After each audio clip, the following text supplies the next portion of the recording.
ಈ ವಿಷಯವನ್ನು ಹೇಳುವುದಕ್ಕೆ ಓಡೋಡಿ ಬಂದದ್ದೇನೆ. ಚಿಂತಿಸುವ ಅಗತ್ಯ ಇಲ್ಲ, ಖಂಡಿತವಾಗಿ ನಾ ಬರ್ತೇನೆ. ನೀ ಹೀಗೆ ಮುಂದೆ ಹೋಗು, ನಾ ಹಾಗೆ ನಿನ್ ಹಿಂದೆ ಬರ್ತೇನೆ. ಅಂದ್ರೆ ನೀವು ಹಿಂದೆ ಹೋಗುದಾ? ಅಲ್ಲ, ನಾ ಇಲ್ಲೋ ಸಾಯಿಲು ನಿನ್ನದು ವಿಷಯವೇ ಅಲ್ಲ ಇಲ್ಲಿ. ನಾನು ಬರ್ತೇನೆ ಅಂತ.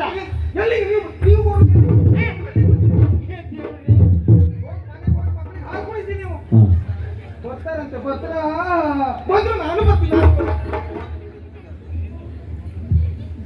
ಮನೆ ಹೋಗಿ ಮಕ್ಳಿಗೆ ಹಾಲು ಕುಡಿಸಿ ಅಂದೆ. ಕೇಳ್ದೇನ? ಕೇಳ್ತಾ ಇದ್ದೇನೆ. ಭಾರಿ ಗಂಭೀರ ಬಂತು ಪರಿಸ್ಥಿತಿ. ಹೌದು, ಪಾಪ ನಮ್ಮ ಮನೆಯಲ್ಲೇ ಹೀಗೆ, ಇನ್ನು ನಿಮ್ಮ ಮನೆಯಲ್ಲಿ ನಿನ್ ಪರಿಸ್ಥಿತಿ ಯಾಕ? ನೋಡು, ಈಗ ಮನೆಯಲ್ಲಿ ಇದ್ದು ಗಂಡಸರಿಗೆಲ್ಲ ಹಾಲು ಕುಡಿಸೋ ಕೆಲಸ. ಪಾಪ ಹೆಂಗಸರಿಗೆ ಪುರುಸತ್ತಿಲ್ಲ, ಅವ್ರಿಗೆ ಏನ್ ಪುರುಸತ್ತಿಲ್ಲ. ಎಲ್ಲಿಗೆ ಹೋಗ್ತೀರಿ ಅಂತ ಹೇಳಿದ್ರೆ ಆಧಾರ ಉಂಟು, ತಿರುಗುವುದೇ. ಹಾಗಾಗಿ ಮನೆಯಲ್ಲಿ ಇದ್ದು ಗಂಡಸರು ಕೆಲಸವೇ ಊರಿನ ಮೇಲೆ ಅಮ್ಮ ಗಂಡಸರು ಮನೆ ಕೆಲಸಕ್ಕೆ ಅಂತ ಅಲ್ವಾ? ಈಗ ನೀ ಹೋಗಿ ನಾ ಹಾಲು ಕುಡಿಸ್ಬೇಕಂತ ನಾ ಏನ್ ಮಾಡ್ತಾ ಇಲ್ಲ. ನಂಗೆ ನಿಮ್ಮ ಮನೇಲಿ ಯಾವ ವ್ಯವಸ್ಥೆಯೋ ನನ್ನ ಮರ್ಯಾದೆ ತೆಗಿಲಿಕ್ಕೆ ಬಂದದ್ದು. ಮರ್ಯಾದೆ ತೆಗೆಯುವುದಲ್ಲ, ಕಮಲಕ್ಕನ ಮನೆಗೆ ಹೋಗಿ ಹಾಲು ತಂದು ಬಿಸಿ ಮಾಡಿ ಇಟ್ಟಿದ್ದೇನೆ, ಅದನ್ನು ತೆಗೆದು ಮಕ್ಕಳಿಗೆ ಕುಡಿಸಿ ಅಂತ ಹೇಳಿದ್ದೆ. ನೀನು ಕರ್ಮ ಕದ್ದದು ತಣ್ಣ ಒಳ್ಳೆಯವರಿಗೆ ನೀನು ಕುಡಿಸುತ್ತಿರಲಿಲ್ಲ. ನೀ ನನ್ನೆಲ್ಲ ಅಲ್ಲಿ ತಂದಿಟ್ಟು ನಾನು ಕುಡಿಸ್ಬೇಕು. ಆಗ ಕುಡಿಸ್ತೆ ಸ್ವಾಮಿ.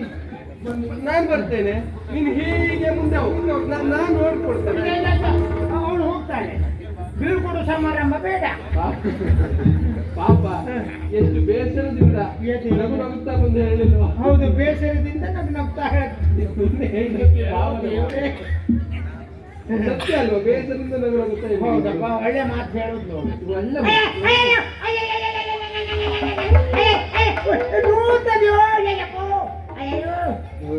ಇದೊಂದು ಶಬ್ದ ಬರ್ಲಿ ಹೇಳಿ, ಒಂದಿಷ್ಟು ಪುಣ್ಯ ಅದು ಬರ್ತದೆ ನಿಮ್ಗೆ. ನನ್ನ ಹಿಡ್ಕೊಂಡಿದ್ದೆ ಅಲ್ಲ, ಗೊತ್ತುಂಟಾ? ಏನು ಪ್ರಸಂಗ ಪೂರ್ಣ ಹಾಳು ಮಾಡಿದವನೇ ನೀನು ಅಂತ ಗೊತ್ತುಂಟ. ಏನ್ ಮಾಡಿ ನಾ ಬೋರುದಿಲ್ಲ, ಬರ್ದಿದ್ರೆ ಗೊತ್ತೇ ಆಗುದಿಲ್ಲ ಆಗಿತ್ತು ನೋಡು. ಅದು ಅಲ್ಲದೆ ಇದ್ರೆ ನನ್ನ ಹೆಂಡತಿ ಯಾಕೆ ಹೀಗೆ ಮಾಡ್ತಾ ಇದ್ದಾಳೆ, ಅವಳಿಗೆ ಸಿಟ್ಟು. ಅದೇ ಯಾಕೆ ಸಿಟ್ಟು ಬಂತು? ಅವಳಿಗೆ ಗೊತ್ತಾಗಬಾರದ ವಿಷಯ ಗೊತ್ತಾಗಿದೆ. ಹೌದು. ಯಾವ ವಿಷಯ ಗೊತ್ತಾಗಿದೆ? ನಾ ಪಾರಿಜಾತ ಹೂವನ್ನು ರುಕ್ಮಿಣಿಯ ಮುಡಿಗೆ ಮುಡಿಸಿದ ವಿಷಯ ಗೊತ್ತಾಗಿದೆ. ನೋಡು, ಇದು ಅದು ಹೇಗೆ ಗೊತ್ತಾಗಿದೆ? ಸಮಸ್ಯೆ. ಹೂ ತಂದವ ನಾರದ, ಅದನ್ನು ಮುಡಿಸಿದವ ಕೃಷ್ಣ, ಮುಡಿಸಿಕೊಂಡವಳು ರುಕ್ಮಿಣಿ. ಈ ವಿಷಯವನ್ನು ಸರಿಯಾಗಿ ತಿಳಿದುಕೊಂಡವ ಮಕರಂದ. ನಾನೇ ನಿನ್ನಲ್ಲಿ ಹೇಳ್ಕೊಂಡೆ ಅಲ್ವಾ, ಯಾರಿಗೂ ಹೇಳಬೇಡ ಮಕರಂದ, ಬಾಯಿ ಮೇಲೆ ಬೆರಳಿಟ್ಕೊಂಡು ಮನೆಗೆ ಹೋಗು ಅಂತ ಹೇಳಿದ್ದೆ. ಹೌದಾ? ಏನ್ ಮಾಡಿದ್ಯಾ ಕೃಷ್ಣಯ್ಯ? ನೀನು ಕೊನೆಗೊಂದು ಮಾತು ಹೇಳಿದೆಯಲ್ಲ, ಅದೇ ಸ್ವಲ್ಪ ಹೆಚ್ಚು ಕಡಿಮೆ ಆಗ್ತದೆ. ಎಂತದ್ದು? ಈಗ ಯಾರಿಗೇ ಆಗ್ಲಿ, ಯಾವುದೇ ಆಗ್ಲಿ, ಅದನ್ನು ಮಾತ್ರ ಮುಟ್ಟಬೇಡ ಅಂತೇಳಿ ಹೇಳಿ ಹೋಗ್ಲೇಬಾರ್ದು. ಯಾಕೆ ಗೊತ್ತುಂಟು? ಏನೋ ಉಂಟು ಅದರಲ್ಲಿ ಅಂತೇಳಿ ವಿಚಾರ ಮಾಡ್ತಾರೆ. ಹಾಗಾಗಿ ನೀ ಹೇಳಿದವ ಎಲ್ಲ ಆ ಕಡೆ ಹೋಗ್ತಾನೆ ಅಂತೇಳಿ ನೋಡ್ತಾ ಇರ್ತಾರೆ. ಒಮ್ಮೆ ಹೋಗಿ ಮುಟ್ಟುವ ಅಭ್ಯಾಸ. ಅವತ್ತು ನೀನು ಬಾಯಿ ಮೇಲೆ ಬೆರಳಿಟ್ಟುಕೊಂಡು ಯಾರಲ್ಲೂ ಹೇಳ್ಬೇಡ ಅಂತೇಳಿ ಹೇಳಿದ್ಯಾ, ಇದು ಗುಟ್ಟು, ಸಂಸಾರದ ಗುಟ್ಟು, ಗಟ್ಟಾಗಬಾರ್ದು ಅಂತೇಳಿ ಹೇಳಿದ್ದೀನಿ. ಹೌದು, ನಾನು ಹಾಗೆ ಒಳಗೆ ಇಟ್ಕೊಂಡು ಬೆರಳನ್ನು ಹೀಗೆ ಇಟ್ಕೊಂಡು ಮನೆಗೆ ಹೋದೆ. ದಾರಿ ಮೇಲೆ ಹೋಗೋರೆಲ್ಲ ಕೇಳಿದ್ರು, ಇದೇನು ಒಂದೇ ಬೆರಳು ಇಟ್ಕೊಂಡಿದ್ರಿ, ಎರಡೂ ಇಟ್ಕೊಳ್ಳಿ ಇಲ್ಲ ಅಂತ ಹೋದೆ ನಾನು.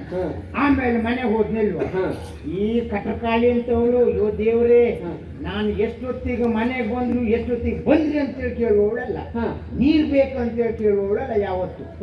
ಅಯ್ಯೋ ಬಂದ್ರೆ ನನ್ನಷ್ಟೊತ್ತಿಗೆ ನಾನು, ಅವಳಷ್ಟೊತ್ತಿಗೆ ಅವಳು. ಆದ್ರೆ ಅವತ್ತು ಮಾರೆ ನಾವು ಹೋಗಿದ್ದೆವು, ಆಗಲ್ಲಿ ಬರ್ತಾ ಇದ್ದೆ, ಬನ್ನಿ ಬನ್ನಿ ಬನ್ನಿ ಅಂತೇಳಿ ಒಂದು ಸನ್ಮಾನ ಮಾಡಿ ಪಾದ ತೊಳೆದು, ಅಯ್ಯೋ ಬನ್ನಿ ಊಟಕ್ಕೆ ಬನ್ನಿ ಅಂತೇಳಿ ಊಟಕ್ಕೆ ಬಡಿಸಿದ್ಲು ಅವಳು. ತಾಟಿಗೆ ಅನ್ನ ಹಾಕಿದ್ಲು, ನಾ ಇದನ್ನು ತೆಗೀಲೇ ಇಲ್ಲ, ಹಾಗೆ ಇಟ್ಕೊಂಡಿದ್ದೆ. ಆಮೇಲೆ ರೇಣು ಹಾಗೆ ಇಟ್ಕೊಂಡಿದ್ದೀರಿ, ಊಟ ಮಾಡಿ ಅಂತ. ಅಂದ್ರೆ ನಾವು ಊಟ ಮಾಡಿದ ಹೊರತು ಅವಳು ಊಟ ಮಾಡುವವಳಲ್ಲ. ಆಮೇಲೆ ನಾನು ಊಟ ಮಾಡಿದ್ನ, ತಾಟಿಗೆ ಹಾಕಿದ ಅನ್ನ ಒಳಗೋಯ್ತು. ಆಮೇಲೆ ಒಳಗಿದ್ದು ಬಿಟ್ಟು ತಾಟಿಗೆ ಬಿಸಿ ಅಲ್ಲ, ಈಗ ಆದ್ರೂ ಒಂದು. ಈಗ ನಾನು ಬರ್ತೇನೆ, ನೀ ಬರದೇ ಇಷ್ಟ ಆಗಿದೆ, ನೀ ಬಂದು ಈಗ ಏನೇ ಆದ್ರೂ ಒಟ್ಟಿಲ್ಲ, ನಾ ಬಂದೇ ಬರ್ತೇನೆ. ಹಾಳಾಗಿದ್ದ ಆಗಿದ್ದನ್ನು ಸರಿ ಮಾಡ್ಲಿಕ್ಕೆ ನಾನೇ ಬರ್ಬೇಕು. ಹೌದಾ? ನನ್ನಿಂದ ಆಗಿದ್ದಲ್ವಾ? ಪದರ ಕೊಡ್ಲಿಕ್ಕೆ ಇಲ್ಲಪ್ಪ, ಸರಿ ಮಾಡಿ ಬರುದು. ಬಾ ಹಾಗೆ.